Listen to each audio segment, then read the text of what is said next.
Oke, selamat siang, sore, malam. Ketemu lagi dengan Beras Merah Channel, media informasi, inspirasi, ataupun motivasi.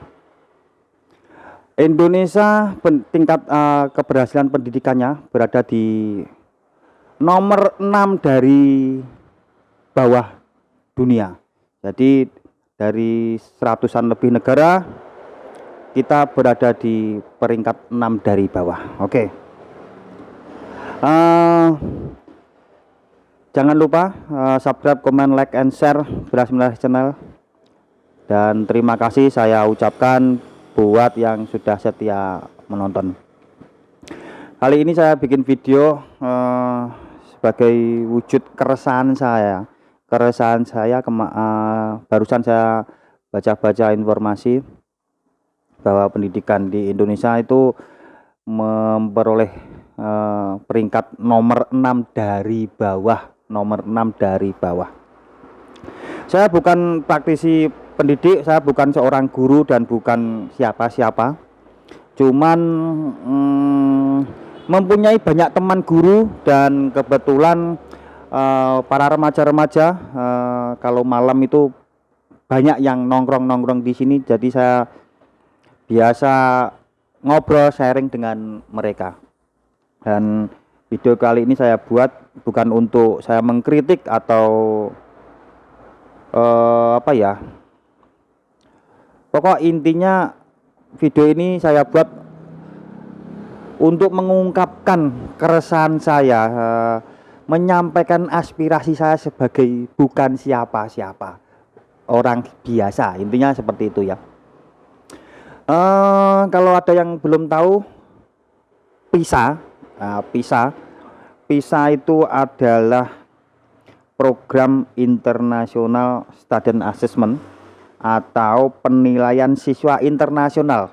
Dan PISA baru-baru ini mengeluarkan statement bahwa Indonesia berada di nomor 6 dari bawah tingkat pendidikannya. Ya, agak miris. Gimana ya? Sedangkan kita tahu bahwa anggaran pendidikan negara Indonesia itu, anggaran yang digelontorkan untuk pendidikan itu mencapai 550 triliun per tahun. Padahal anggaran pendidikan kita sudah 550 triliun tiap tahun. Tapi kita masih berada di peringkat nomor 6 dari bawah. Jadi bisa dibilang ya, kalau dunia itu ada 100 negara, kita termasuk negara yang tingkat pendidikannya masih buruk. Mungkin seperti itu ya, kata-kata yang lebih bagus apa ya, kurang baik, kurang bagus, kurang efisien, mungkin seperti itulah. PISA itu gimana ya, organisasi ini saya ngerepek daripada nanti takut keliru ya, organisasi internasional yang bertujuan untuk mendorong negara-negara di dunia untuk saling berbagi pengalaman satu sama lain dalam membangun sistem pendidikan yang lebih baik. Jadi bukan kita itu dijadikan bukan ajang kompetisi. Jadi penomoran atau peringkat itu bukan untuk kompetisi, tapi untuk sharing, untuk kita bisa mungkin bisa memperbaiki kualitas pendidikan kita. Sharing, intinya lebih ke sharing, bukan kompetisi ya. Gini, yang dinilai PISA, itu bukan hanya tentang sains, terus membaca, terus matematika, terus literasi keuangan, bukan hanya sekedar itu, tapi juga dinilai atau dikoreksi seberapa berhasilkah sebuah pendidikan di suatu negara itu dalam membekali atau mempersiapkan siswanya itu untuk menjawab persoalan-persoalan di ketika sudah berada di kehidupan bermasyarakat, dalam artian mungkin sampai bagaimana siswa itu mendapatkan pekerjaan yang sesuai dengan diri mereka. Intinya seperti itu. Jadi nggak hanya eksak seperti itu, tapi lebih ke output sampai ke masyarakat itu dinilai.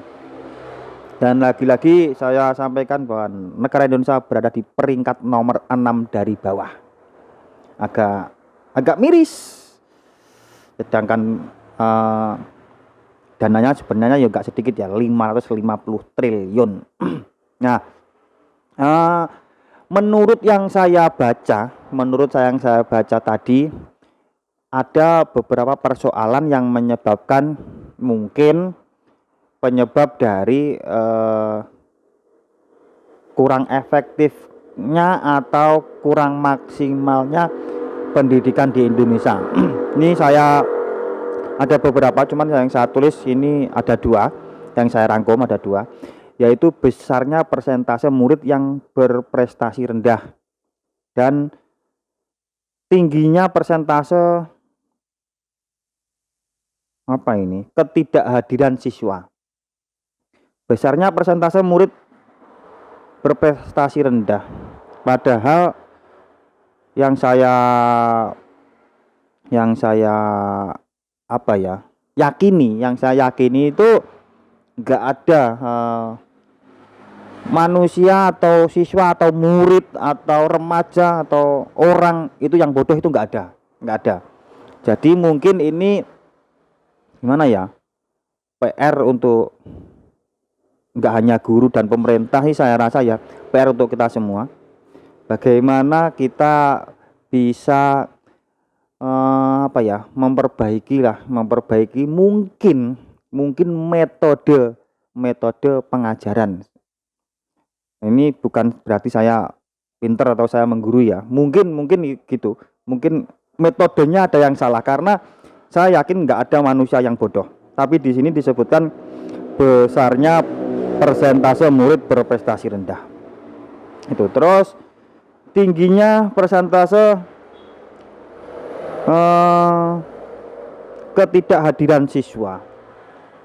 Ini dari pengalaman saya ketika ngobrol dengan anak-anak. Ketidakhadiran siswa itu ada banyak faktor sih saya rasa ya. Tapi saya di sini nggak akan membahas tentang sakit atau berkeperluan ya.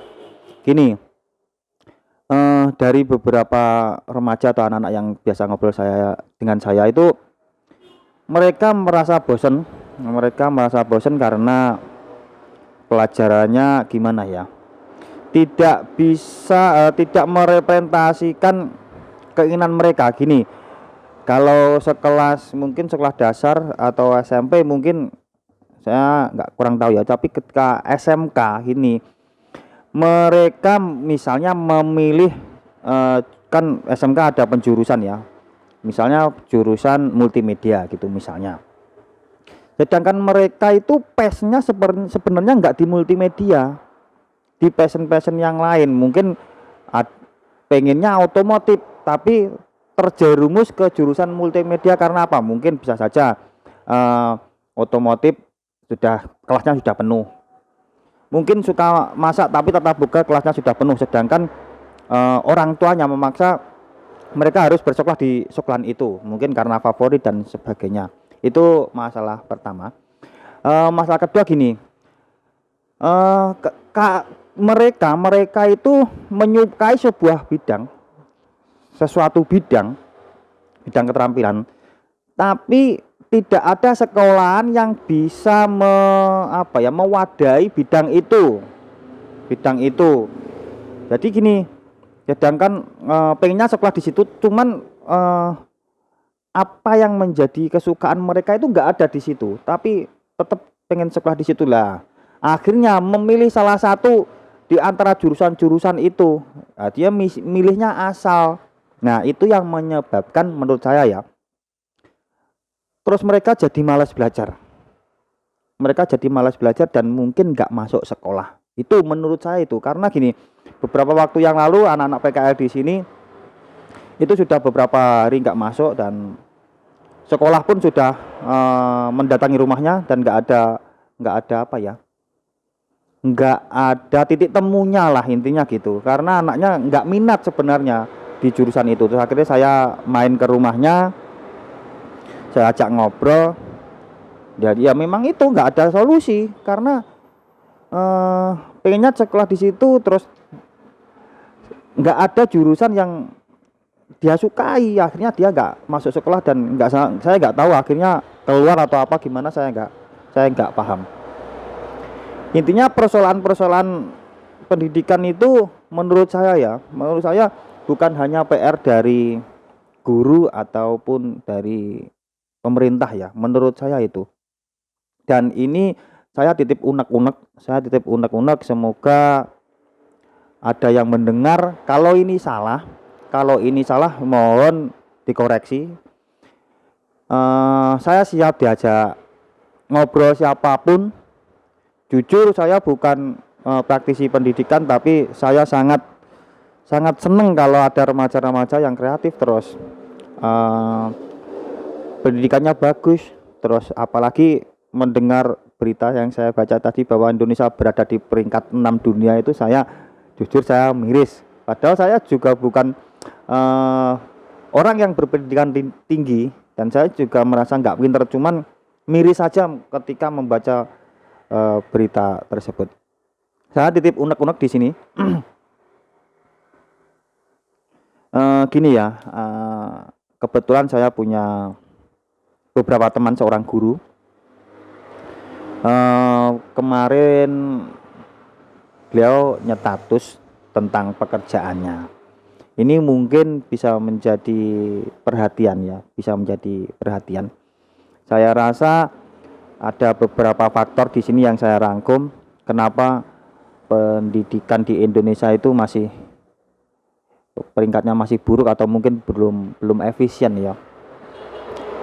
Menurut saya yang pertama itu adalah guru pengajarnya tidak memiliki background pendidikan yang sesuai dengan apa yang mereka ajarkan di sekolah. Jadi gini, contoh kasusnya seperti ini. Seorang guru yang background pendidikannya, kuliahnya mungkin bisa jadi di jurusan biologi atau jurusan fisika ya mungkin ya. Tapi karena di sekolah tersebut, di sekolahnya dia mengajar, itu kekurangan guru kesenian, dan akhirnya mungkin sama kepala sekolah ya mungkin disuruhlah ngajar kesenian, sedangkan background pendidikannya biologi atau mungkin fisika. Saya rasa walaupun sebenarnya semua ilmu itu bisa dipelajari ya, tapi saya rasa itu kurang maksimal. Dan kasus seperti itu ternyata nggak hanya 1-2 sekolahan, ternyata banyak juga guru bahasa Indonesia dan sebagainya. Mungkin bisa jadi karena nggak ada guru olahraga, terus akhirnya mengajar olahraga. Itu mungkin ini unek-unek saya ya. Mungkin itu salah satu penyebab kurangnya efektivitas atau kurangnya nilai atau kualitas pendidikan di Indonesia, mungkin itu ya. Terus selanjutnya saya melihat beberapa remaja atau anak-anak yang biasa ngobrol nongkrong di sini. Itu biasa saya ajak ngobrol gimana gitu, minat dan bakatnya gitu.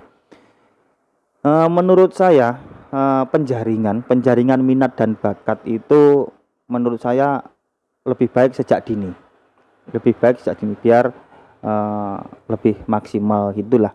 Jadi gini, seperti yang saya bilang tadi bahwa minatnya mungkin di otomotif Jadi saya rasa mulai dari sejak dini itu sebisa mungkin itu sekolah itu bisa memfasilitasi atau mungkin bisa lebih mengembangkan minat dan bakat itu sejak dini itu. Karena ketika dia tuh nggak suka dia itu nggak suka pada sebuah pelajaran, walaupun dipaksa saya rasa itu akan nggak masuk juga, nggak akan masuk di otak juga, karena dia mendengarkan pelajaran itu dengan setengah hati. Dan kita ketahui juga bahwa apa ya, jenis pekerjaan di dunia ini kan bisa ratusan ribu atau jutaan, dan mungkin bahkan nggak terbatas ya. Ada seorang anak yang pintar matematika tapi nggak bisa, mungkin olahraga atau seni itu mungkin nggak menonjol. Ada seorang anak yang apa ya, bakat seninya bagus dan pelajaran yang lain itu kurang menonjol juga. Nggak usah mereka berdua itu dipaksakan untuk apa ya, untuk disamakan. Banyak orang-orang, teman-teman saya itu yang mempunyai bakat seni dan kehidupan mereka sukses, nggak pinter-pinter banget tapi sukses. Nah, PISA tadi ya, organisasi tadi ini menilai, memeringkat kualitas pendidikan itu dari seginya itu juga. Jadi seberapa berhasil pendidikan itu dalam rangka nggak hanya memandaikan siswa tapi juga mempersiapkan anak untuk terjun di masyarakat, untuk bisa hidup di masyarakat. Terus gini ya, saya kembali lagi ke guru tadi ya. Ada kasus kemarin anak-anak yang PKL di sini itu gini. Mereka ngambil jurusan multimedia dan kelas berapa ya? 11 SMK. Secara logika saya dia kan belajar multimedia sudah 2 tahun lah minimal 2 tahun. Tapi ketika PKL di tempat saya, ya maaf ya, mereka bisa dibilang belum menguasai ilmu sama sekali, bahkan bisa dibilang nol. Jadi gini, selama 2 tahun itu mereka belajar apa? Menurut saya itu dikarenakan 2 hal. Bisa jadi karena anaknya tadi memang nggak minat di multimedia, karena terjerumus jurusan dan sebagainya mungkin ya. Kedua, bisa jadi guru yang mengajarkan multimedia itu bukan dari, seperti yang saya bilang tadi, bukan dari guru yang benar-benar menguasai tentang multimedia, yang nggak setiap hari berkecimpung di dunia multimedia. Jadi yang disampaikan ya akan terbatas. Tapi saya nggak tahu juga ya tentang kurikulum ya, mungkin atau ada nggak bebasnya karena ada apa ya, halangan kurikulum dan sebagainya, saya nggak tahu. Tapi ini bisa menjadi apa ya, bahan pemikiran ya, mungkin untuk bapak-bapak guru atau mungkin dinas-dinas yang terkait, karena saya bukan siapa-siapa, jadi ya saya nggak tahu tentang itu. Dan itu kasusnya banyak. Anak-anak yang PKL di tempat-tempat teman saya, ada yang di bengkel itu rata-rata mereka sudah mempelajari jurusan sesuai yang ditulis di tulisan itu. Ada yang jurusan otomotif, ada yang jurusan multimedia, ada yang jurusan masak dan sebagainya, dan mereka sudah belajar selama 2 tahun, tapi rata-rata mereka belum mendapatkan bekal yang menurut saya standar dari sekolah. Mungkin ini bisa jadi sebagai apa ya, kalau berkenan ini sebagai masukan. Jadi gini, saya sempat berpikir, apakah pemerintah itu harus menggandeng pihak swasta, mungkin ya, menggandeng pihak swasta yang mempunyai perhatian atau mempunyai semangat untuk apa ya, ikut memperhatikan dunia pendidikan di Indonesia. Mungkin seperti itu. Jadi gini, saya juga punya teman beberapa yang punya perpustakaan, yang punya kegiatan-kegiatan outdoor, punya kegiatan apa ya, kreativitas di dunia dan di dunia masyarakat, dan tidak di bawah naungan lembaga pendidikan sama sekali. Mungkin itu bisa menjadi solusi, eh, agar apa ya, tingkat kualitas pendidikan Indonesia itu bisa agak apa ya, agak lebih baik, mungkin seperti itu. Jadi mungkin si pihak-pihak swasta itu bisa didatangkan ke sekolah ya. Ini cuman nganu ya, cuman unek-unek saya, bukan saya menggurui, bukan. Sesering mungkin pihak-pihak swasta, orang-orang yang sukses itu didatangkan ke sekolah, atau si murid-murid itu dititipkan lah istilahnya, entah itu seminggu beberapa kali gitu di pihak-pihak swasta yang saya rasa mempunyai gimana ya, kualitas yang lebih bagus dibanding sekolah. Ya maaf ya, saya bukan berarti saya terus mengkritik kualitas sekolah ya, walaupun sebenarnya banyak kualitas sekolah yang bagus. Cuman dari beberapa sekolah yang anak didiknya itu PKL di tempat saya, itu memang rata-rata basic pun mereka belum dapat dari sekolah. Saya rasa, saya titip unek-unek ini ya, semoga didengarkan oleh siapapun, dan saya berharap banget banyak pihak-pihak swasta itu yang lebih care, lebih perhatian terhadap generasi muda kita ya. Saling bantu-membantu lah ya. Nah, mungkin punya kegiatan, punya home industry, atau mungkin punya UMKM dan sebagainya, itu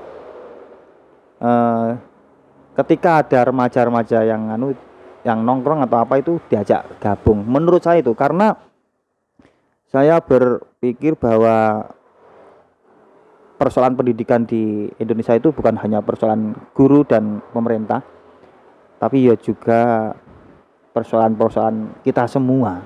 Itu masalah kita semua. Biar nanti kualitas pendidikan Indonesia itu lebih bagus. Saya berharap seperti itu. Itu unek-unek saya. Monggo komen, like,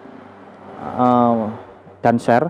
Siapa tahu ada yang pengen ngajak saya ngopi dan saya diajak berkegiatan mungkin, atau mungkin ada yang punya usul atau punya unek-unek lain lagi.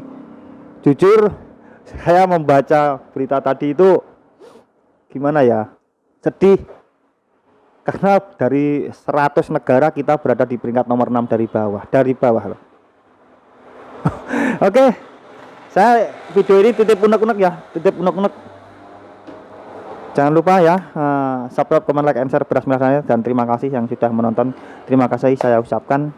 Semoga kualitas pendidikan di Indonesia akan semakin baik dan bagus lagi. Terima kasih.